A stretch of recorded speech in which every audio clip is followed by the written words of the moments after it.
It was supposed to be a peaceful weekend. That's what Lily kept telling herself as her car rattled over the uneven gravel road that cut through the dense Washington forest. She had been working long hours at her graphic design job in Seattle and thought she deserved a break, a quiet escape away from the city noise, her buzzing phone, and endless client deadlines. The cabin she had rented looked beautiful in the photos, secluded, surrounded by towering pine trees, and sitting right on the edge of a serene lake. It was perfect. Too perfect, maybe? Lily reached the cabin just before sunset. The road leading up to it was so narrow she worried she'd missed a turn somewhere. But finally, the trees parted enough to reveal a small wooden structure with peeling red paint.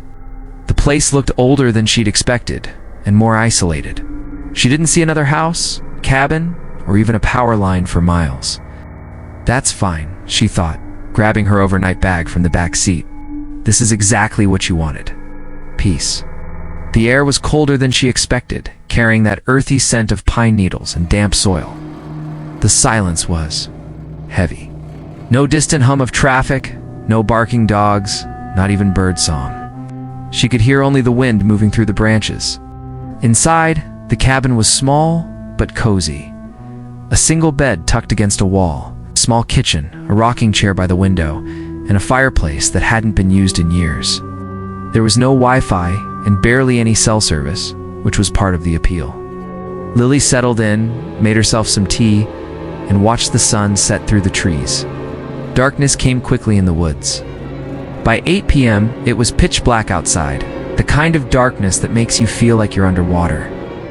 She curled up on the bed with a book, but she couldn't shake the strange feeling creeping up her spine.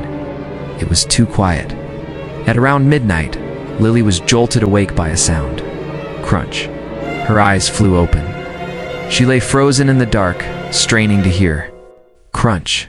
Crunch. Crunch. Someone or something was walking outside. Lily sat up slowly, her heart pounding in her chest. She turned her head toward the window, but the glass reflected only her own pale face. The footsteps grew louder, closer. They crunched through the dead leaves and twigs just beyond the cabin. She held her breath. Then, silence. Lily reached for her phone on the nightstand. No signal. Just one bar blinking uselessly. She debated turning on a light, but decided against it. Instead, she crept toward the window and peeked through the thin curtain. Nothing. Only darkness and the vague outline of trees. After a long moment, Lily exhaled, convincing herself it had been a deer or maybe just the wind knocking a branch loose. She crawled back into bed, pulling the blanket up to her chin. But as she drifted off again, she swore she heard faint breathing outside her window. The next morning, she tried to shake it off. She made coffee, cooked herself some eggs, and decided to go for a hike to clear her head. The trail behind the cabin led deep into the forest, and at first, it felt relaxing. Sunlight filtered through the branches and she spotted squirrels darting across the path. But the deeper she went, the stranger it felt. The forest seemed wrong. Too still? She couldn't see or hear any birds. Then she noticed something odd. Boot prints. They weren't hers. These were much larger, heavier, and they weren't fresh. Some of them looked days old, others maybe weeks. That wasn't surprising. Other hikers probably used the trail too. But as she followed the prints, she noticed they weren't heading in a straight line. They zigzagged. They looped back. At one point, she saw them leading off the trail entirely into the dense undergrowth. It was almost like whoever made them had been circling the area. She felt a chill crawl up her spine. Suddenly, she had the overwhelming urge to go back. That night, Lily locked all the doors and windows. She double-checked them twice. She even shoved a chair under the doorknob just in case. She kept telling herself she was overreacting, but her body wouldn't relax. At around 2 a.m., she heard it again. Crunch, crunch, crunch. Her stomach dropped. This time, the footsteps weren't just passing by. They stopped. Right outside her door, Lily held her breath. Then came a new sound, soft, deliberate scratching, like fingernails dragging down the wood of the door. She wanted to scream, but she bit her lip to keep quiet. The scratching continued for what felt like hours, then stopped abruptly. Silence.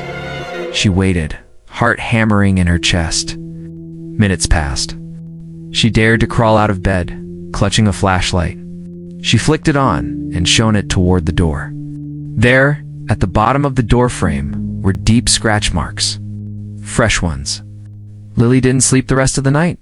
She sat in the rocking chair, clutching her flashlight, staring at the door. As soon as the first light of dawn broke through the trees, she grabbed her bag and decided she was leaving. But when she stepped outside, she froze. All around the cabin, in the soft dirt, were footprints. Bare footprints. Whoever had been here last night hadn't been wearing shoes, and they'd circled the cabin. Over and over. Lily jumped into her car and slammed the doors locked. She turned the key. The engine coughed but didn't start. "Come on," she whispered, panic rising in her chest. She tried again. Nothing. She felt eyes on her. She glanced toward the tree line and saw movement, a figure, tall and thin, standing half-hidden among the pines. She blinked, and it was gone. Lily's breath fogged up the windshield as she sat frozen in the driver's seat, her trembling hands gripping the steering wheel. The figure she thought she'd seen among the trees. Was it real? Or was she losing it from lack of sleep? She tried the ignition again, but the engine only sputtered weakly. Come on," she muttered, twisting the key over and over. Nothing. The forest was eerily quiet again, the kind of silence that pressed against her ears. Her heart pounded so hard she swore it might give her away. She glanced in the rearview mirror, scanning the tree line behind her. Nothing moved, but that didn't calm her. Something or someone was out there. She could feel it. She made a decision. If the car wouldn't start, she'd leave it behind. She knew there was a ranger station she'd passed about 8 miles back, near the start of the gravel road. If she followed the trail through the woods, maybe she could get there faster than sticking to the road. She'd hiked trails before. She'd be fine, right?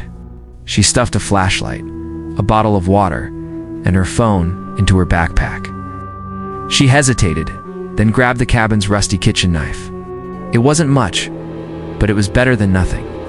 She took a deep breath, unlocked the car, and stepped out into the cold morning air. The forest was brighter now, sunlight filtering through the towering pines, but it didn't feel safe. The cabin looked even smaller and lonelier from the outside, its paint flaking, its windows like dark, empty eyes. She scanned the area one last time. The footprints around the cabin were even more disturbing in daylight. There were dozens of them, bare, dirty feet pressing into the damp earth, circling the cabin like vultures around a carcass. Lily swallowed hard and started walking. At first, the trail felt familiar. She remembered certain bends, certain tree stumps from her hike yesterday. But the further she went, the more everything started to look the same. Towering trees stretched in every direction, blotting out the sky. She realized how easy it would be to get turned around out here. After about 20 minutes of hiking, she heard something strange. Snap. A branch broke somewhere behind her. Lily froze. Her ears strained for another sound. Crunch. Someone was following her. She spun around, shining her flashlight. Even though it was daylight. Nothing. Just trees. "Hello?" she called, her voice shaking. No answer. Her instinct screamed at her to move. She quickened her pace, heart hammering in her chest. She couldn't shake the feeling that someone was matching her steps, staying just far enough behind to avoid being seen. After what felt like hours, she stumbled upon something strange, a clearing. In the middle of the clearing was an old, rusted camper. Its windows were shattered, and the metal shell was covered in rust and moss. Around it were makeshift clotheslines strung between trees, holding faded, dirty shirts that swayed in the wind. Lily's stomach turned. She approached cautiously, peeking inside the camper. The smell hit her first trot and mildew, mixed with something metallic. Inside, there was a small cot covered in filthy blankets. Empty food cans littered the floor, along with animal bones. Some of them looked too big to be animal bones. Then she saw something that made her blood run cold. Pinned to the inside wall of the camper were photographs. Dozens of them. All of her. There were photos of her arriving at the cabin, unloading her bags, sitting by the window reading. Some were from last night, taken through the glass while she slept. Lily's knees buckled. She staggered back from the camper, tears welling in her eyes. She wasn't imagining it. Someone had been watching her. She turned and ran. Branches whipped her arms and face as she tore through the undergrowth, no longer caring about staying on the trail. Her breath came in ragged gasps. She had to get out of these woods. She stumbled over a root and fell hard, scraping her palms and knees. As she scrambled back to her feet, she heard it. Crunch, crunch, crunch.